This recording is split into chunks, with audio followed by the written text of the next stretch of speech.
उसी खानपुर जी government boys primary school के बासरन गोदाम में तब्दील करे छॾियो। वीडियो सोशल मीडिया ते वायरल थी वई। SS न्यूज़ के रिपोर्टर मोहसिन भट्टी मूजिब ॻोठ जुमो फुलपोटो जे गवर्नमेंट बॉयज़ प्राइमरी स्कूल में बासरन खजन जे पढ़ जो सामान ऐं छुहारनि जूं बोरियूं रखी क्लासनि खे ताला हणी गोदाम में तब्दील करे छॾियो आहे। स्कूल गोदाम में तब्दील थियण जी वीडियो सोशल मीडिया ते वायरल थियण जे बावजूद बि तालीम खाते ख़ैरपुर जा अमलदार अघूर निंड सुतल आहिनि। कंहिं बि अमलदार नोटिस न वरितो।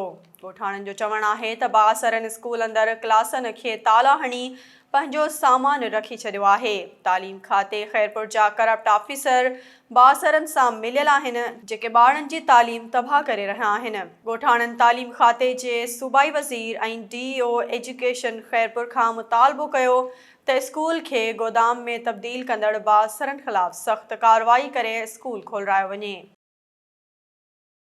नाज़रीन, वधीक ख़बरुनि अपडेट्स लाइ ॾिसंदा रहो SS न्यूज़।